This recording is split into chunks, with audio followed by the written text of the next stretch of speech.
Linda, nice to see you again. Nice to see you too. What seems to be the matter? Something terrible happened last night. Really? What? I had a frightening dream. No, a nightmare. A terrifying nightmare. Tell me about it. To start with, I was in my office. Yes, but what happened? There was... Linda, if you don't tell me what happened, I can't help you. Okay. There was a huge, really huge, terrifying black spider. Uh-huh. Is that clear? A huge S-P-I-D-E-R right on my desk. But the most significant aspect was that it was waiting for me. Maybe it was just there by chance? No, it was waiting for me, the scary thing. What's more, my boss, Miranda, you know, was there too. Miranda? Well, that was good. I wouldn't say so. She was calm and relaxed. Are you with me? Sure. Perhaps I should mention that the thing, the spider, was on a very important document, so I certainly could not squash it. Okay so far? Yes. And then? Then it just disappeared. What does that dream mean? The first obvious aspect of this dream is that the spider was large and black, something which occupies your mind. You think so? I think this nightmare is related to the opening of the new office in Glasgow. It is going to be a very demanding job, right? Yes, it is. If you want to have sweet dreams again, I think you should start thinking positively about it. Dr. Fraser, I feel so relieved. Thank you. Thank you so much.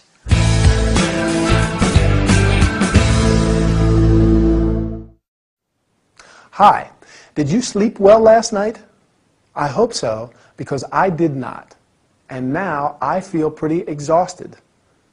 Sleeping well and having pleasant dreams puts us in a better mood the following day. Don't you agree? Today, we are going to learn how to describe an event, in this case, a dream, and to check if the interlocutor is listening to you. Linda is in Ray's office.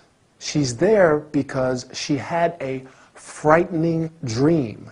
No, a nightmare. A terrifying nightmare. Do you know what the difference is between a dream and a nightmare? A dream is a series of events or images that run through your mind when you are sleeping. A nightmare is still a dream, but is very upsetting and frightening one. Frightening means something that makes you feel afraid. Since Ray asks her to tell him about it, Linda starts to describe the dream. To start with, I was in my office. You can also say, to begin with. What was Linda scared of? A spider, right? And this spider was terrifying. Terrifying means very frightening or scary. Then she goes on adding more details. The most significant aspect was that it was on my desk.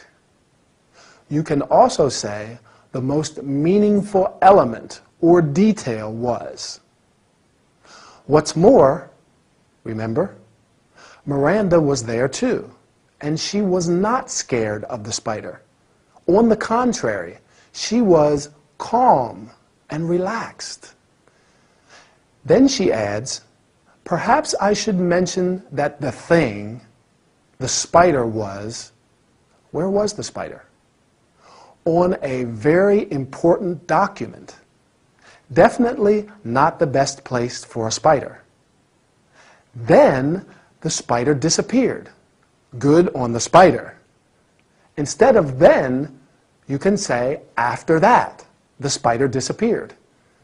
When you conclude a description, you may say, finally, eventually, and at the end.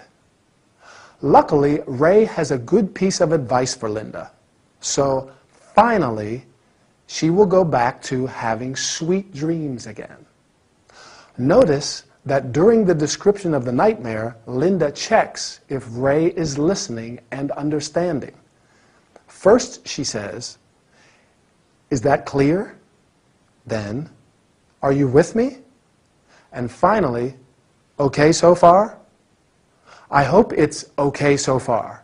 Our lesson is over. See you soon. Bye.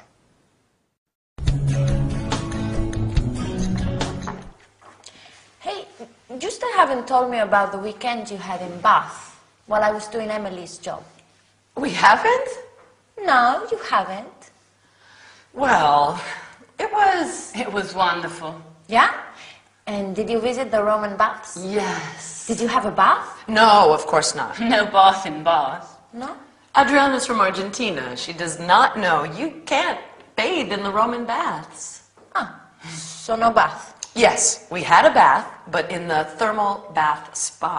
Oh, a spa. So, tell me all about it. The spa uses the same warm waters that the Celts and Romans enjoyed. Romans? Yeah, I had a Roman boyfriend some time ago. Which the ancient Romans enjoyed 2,000 years ago. Ah. Oh. So how does it work? You can choose a 2-hour or 4-hour session, which includes full access to the warm waters. There's a series of steam rooms and an open-air rooftop pool with spectacular views of the city. And what about treatments? We purchased a package of treatments that promote relaxation and well-being. Yeah? Come on, tell me about it. It started with a hot stone massage. Ooh, that must be great. I would not say so. Stones are stones. We'll tell her about the body wraps. Oh, they did these body wraps with nutrient-rich mud, algae, and creams. Oh, I have heard that that is a great remedy for cellulite. I don't know, but I did not feel very comfortable covered in mud. I am. It seems you suffered most of the time. We'll ask her if she suffered when that blonde guy with blue eyes gave her the shiatsu massage. Stop it! Okay.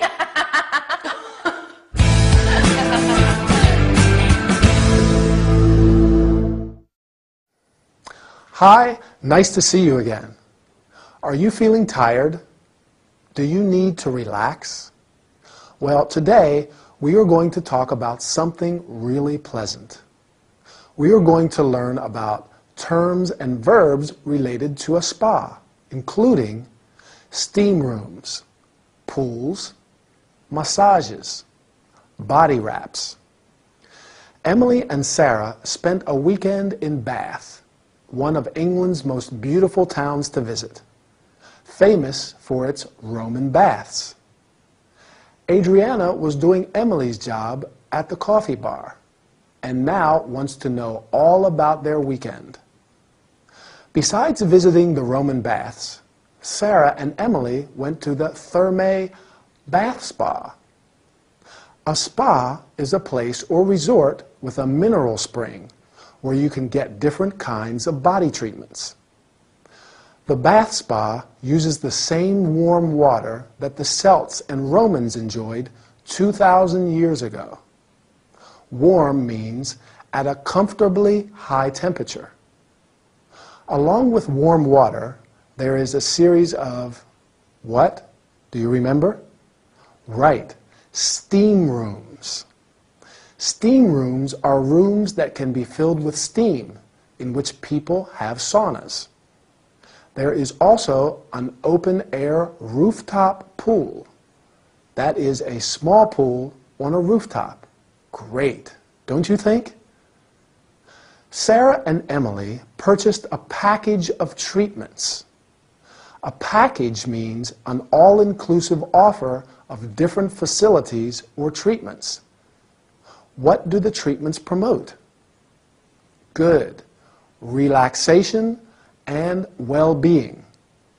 Well-being is the state of feeling happy and fit. Emily has been given a hot stone massage. That must be great. A hot stone massage is a special massage that uses smooth, heated stones. There are many kinds of massages. Along with hot stone, shiatsu, and Thai massages, there are also back, foot, head massages. A massage is usually given by a therapist, that is, a person qualified to do it. Emily also got body wraps. Have you ever had a body wrap? Well, it consists of wrapping the body in hot cloths, plastic sheets, blankets, etc. In this case, they also used nutrient-rich mud. That is a mixture of earth and water, algae, plants that live in ponds, rivers, and the ocean, and creams. Well, after all this relaxation, I have to go. Bye, and see you soon for our next training session. Would you like something to drink? A cup of hot tea, please. Okay.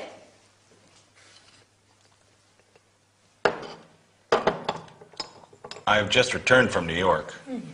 It was wonderful, but the tea, tasted like hot sugared water. New York, wow. Sometimes I miss New York. I was born there. Why did you go there? I was there to gather information about new bars and clubs. Wonderful. Do you know anybody there? Yes, my girlfriend Belinda lives there. Ah. She wanted me to see everything, again. So we visited the Guggenheim Museum, the Metropolitan, but actually I'm from New York, so... Terrific. Yes, we also went to the MoMA and saw some incredible films by Salvador Dali, Walt Disney. Really unforgettable. I'm going to New York too. Really? When are you leaving? Next week.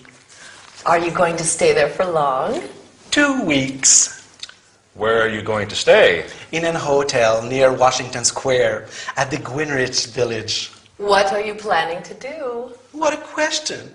I am a hairdresser and I'm going to visit the world's top hairdressers to get new ideas. Good. Have you already organized everything? I wouldn't say so. I don't know why, but when I travel to New York, lots of things go wrong at the airport. Such as? My flight is never on schedule.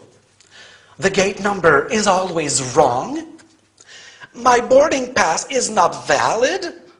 The last time, they lost my luggage. And I had to wait until the following day to retrieve it. What did you do in the meantime? What did I do? I had to sleep in my underwear, and I went to bed without even cleaning my teeth.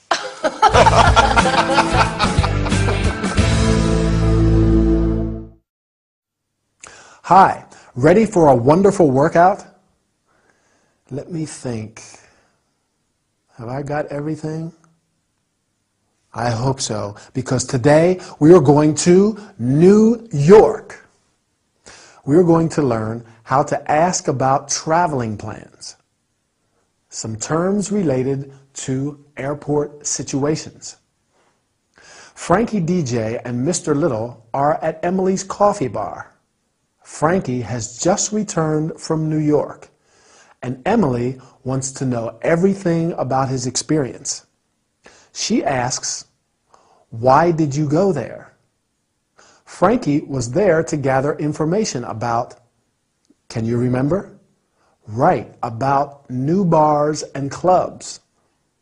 When you travel, it's handy to know someone on the spot. So you can ask, do you know anybody there?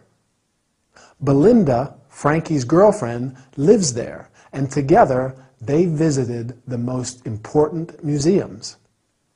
Mr. Little is about to go to New York too. So Emily asks him, when are you leaving?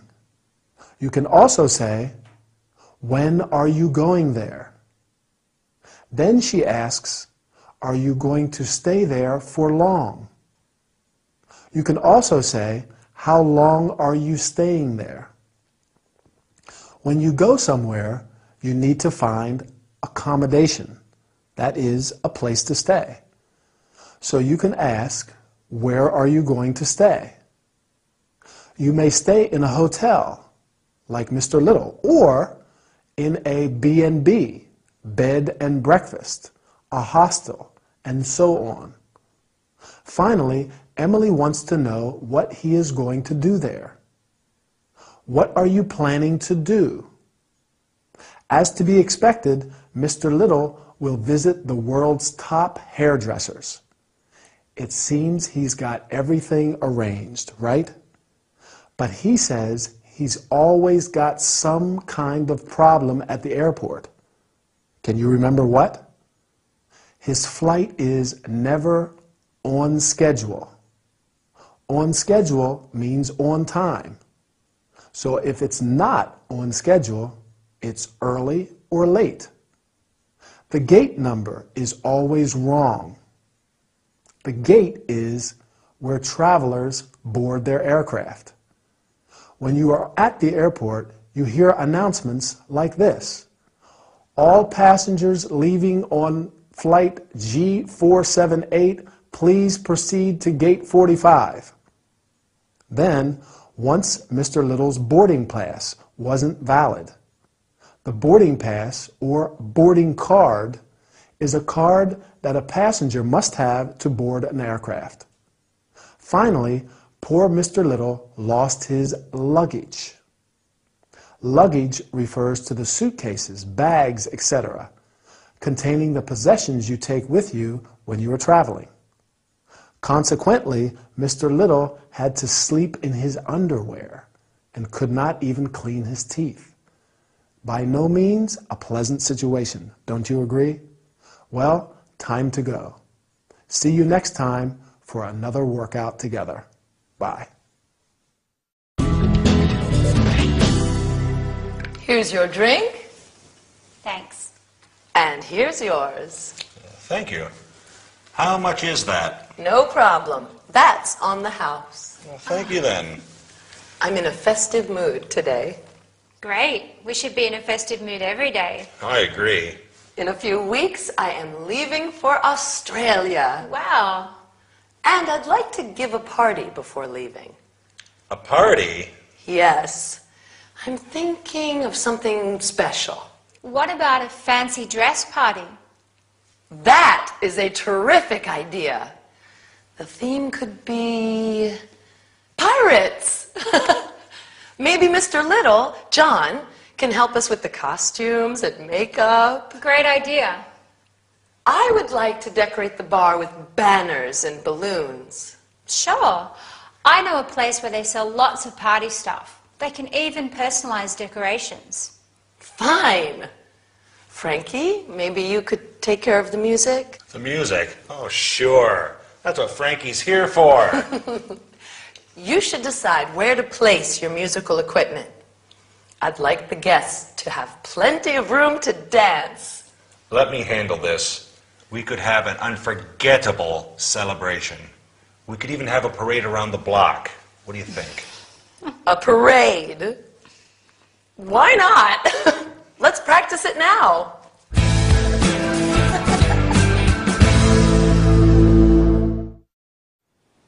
Welcome back for another training session. Are you ready for a party? Today, we're going to talk about terms and verbs related to parties and celebrations. Frankie and Chloe are at Emily's bar.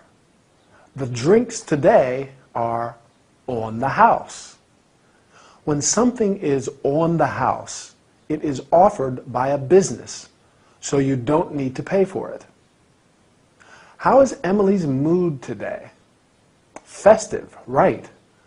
She says, I'm in a festive mood today. Festive means joyful. Emily is going to leave for Australia and has decided to give a party. You can give, have, organize, and even throw a party. Other terms related to festive occasions include festivals, days or periods of celebration, sometimes for religious reasons, ceremonies, formal occasions, normally celebrating a particular event or anniversary. For example, a wedding ceremony, a graduation ceremony. Festivities, celebratory activities or events. For example, come in and join the festivities. Chloe proposes giving a fancy dress party. Do you know what that is? It's a party where everyone dresses up or disguises himself or herself as a particular type of character or thing. Can you think of other kinds of parties? Sure. A birthday party, a surprise party, a farewell party, even an all-night party. When you give a party, you have to think about decorations as well. Emily wants to decorate the bar with banners and balloons. Fine. A banner is a long strip of cloth or paper with a slogan or a design. Frankie will take care of the music. He will organize the music because Emily wants the guests to dance. A guest is a person invited to a party, a dinner, etc., while the person who receives and entertains the guests is the host or hostess. Finally, Frankie suggests having a parade. That is a public procession. You can have, hold, stage a grand, colorful parade. Oh my, the shops are going to be closed soon. I have to go and find a nice jacket, or maybe a suit for the party. What do you think? Bye.